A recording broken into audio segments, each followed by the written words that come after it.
Hay una idea que todos aprendimos desde niños, que el poder pertenece a quienes ganan elecciones, al presidente, gobernadores, los legisladores, pero la política real funciona de otra manera, porque existen personas que jamás aparecen en una boleta, nunca hacen campañas, nunca llenan plazas. Y sin embargo, hay momentos en los que resulta mucho más difícil reemplazarlas que a un secretario de Estado. La pregunta no es quién gobierna. La pregunta es, ¿quién es demasiado importante para dejarlo caer? Esto es Estrategia y Poder. Comenzamos.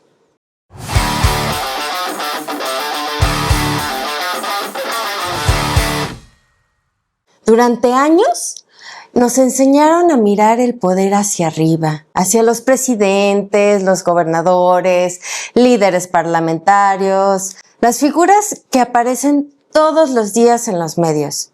Pero cualquier organización compleja funciona con dos niveles de poder, el que todos vemos y el que casi nadie observa.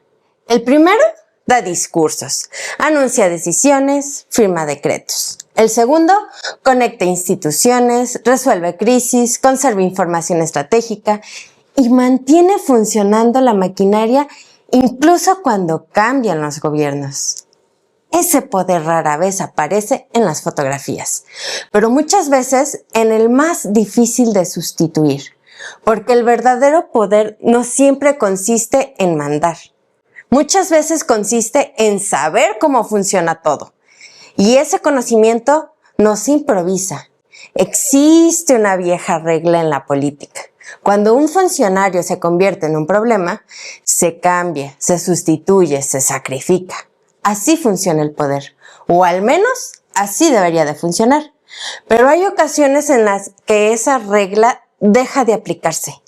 Hay funcionarios que acumulan críticas, que enfrentan cuestionarios, que aparecen una y otra vez en la conversación pública y aún así permanecen. Cuando eso ocurre, la discusión deja de ser sobre la persona. La pregunta cambia por completo. ¿Qué hace que el sistema decida protegerla? Y esa es una pregunta mucho más interesante que cualquier nombre propio. Porque el poder moderno no siempre protege a quien tiene más popularidad, protege a quien considera más difícil de reemplazar. Hay tres formas de acumular poder: el dinero, los votos y la información. Durante mucho tiempo pensamos que los votos eran la fuente principal de legitimidad, y lo son, pero dentro de un gobierno, la información puede convertirse en un recurso todavía más valioso. Quien conoce los procesos, quien entiende cómo se coordinan las instituciones, quien sabe dónde están los riesgos y quien ha construido relaciones durante años, acumula un tipo de poder que no depende de una elección, depende de la experiencia. Y esa experiencia puede volverse muy estratégica. En áreas como seguridad, inteligencia, relaciones internacionales o combate al crimen organizado, la información vale más que cualquier discurso.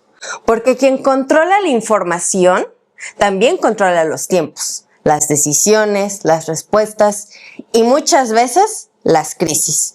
Por eso hay funcionarios cuya influencia no se explica únicamente por el cargo que ocupan, se explica por todo lo que saben.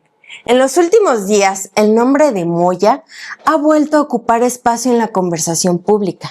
Más allá de las posiciones políticas sobre el caso, vale la pena detenernos un momento y hacer una pregunta distinta. ¿Por qué algunos funcionarios son removidos casi de inmediato cuando enfrentan una crisis, mientras que otros reciben un respaldo firme desde el gobierno? No existe una respuesta única. A veces se trata de confianza personal, otras veces de experiencia acumulada, en algunos casos de relaciones construidas durante años y en otros del manejo de información sensible o de la continuidad operativa. No se trata de afirmar que una explicación sea la correcta para un caso específico.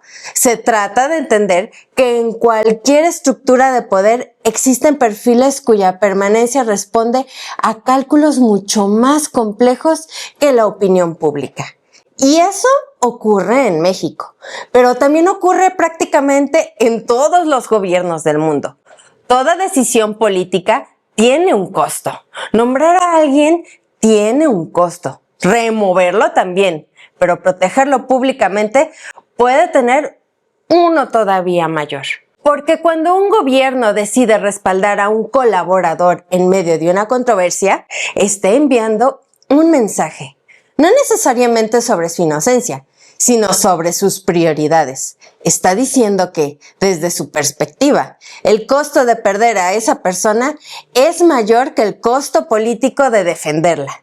Y ahí aparece una pregunta que pocas veces nos hacemos. ¿Qué resulta más caro para un gobierno? ¿Asumir el desgaste de mantener a un funcionario cuestionado o perder el conocimiento, la experiencia y las relaciones que esa persona concentra? Muchas veces la respuesta revela más sobre el funcionamiento del Estado que cualquier discurso oficial. Ahora bien, toda democracia enfrenta una tensión permanente. Hay funciones que requieren discreción. No toda la información puede hacerse pública. Eso ocurre en cualquier país. Pero esa diserción necesita límites, necesita controles, mecanismos de rendición de cuentas. Porque cuando la ciudadanía deja de entender cómo se toman las decisiones, la confianza comienza a deteriorarse. No porque se conozcan todos los detalles, sino porque deja de distinguir dónde termina el secreto legítimo y dónde empieza la opacidad. Y cuando esa frontera se vuelve borrosa, también se debilita la legitimidad de las instituciones. Quizá llevamos demasiado tiempo haciéndonos la pregunta equivocada. Siempre queremos saber quién ocupa el cargo más importante, quién aparece en la conferencia, quién firma el decreto, quién encabeza el organigrama, pero el poder rara vez funciona de manera tan simple. Porque los presidentes terminan su mandato, los gobernadores dejan el cargo, los partidos ganan y pierden elecciones. Sin embargo, hay operadores que permanecen, no porque busquen reflectores, sino porque concentran algo mucho más difícil de sustituir: información, experiencia, confianza y capacidad para mantener funcionando la maquinaria del Estado. Tal vez esa sea una de las grandes lecciones de la política moderna. El verdadero poder no siempre está en quien firma los documentos. Muchas veces está en quien posee la información que determina qué documentos llegan a firmarse. Si este episodio te hizo mirar el poder desde otra perspectiva, quiero leerte. ¿Crees que el verdadero poder está en los cargos visibles o en los operadores que trabajan lejos de los reflectores? Déjame tu opinión en los comentarios. Gracias por escuchar Estrategia y Poder. Nos escuchamos en el siguiente episodio.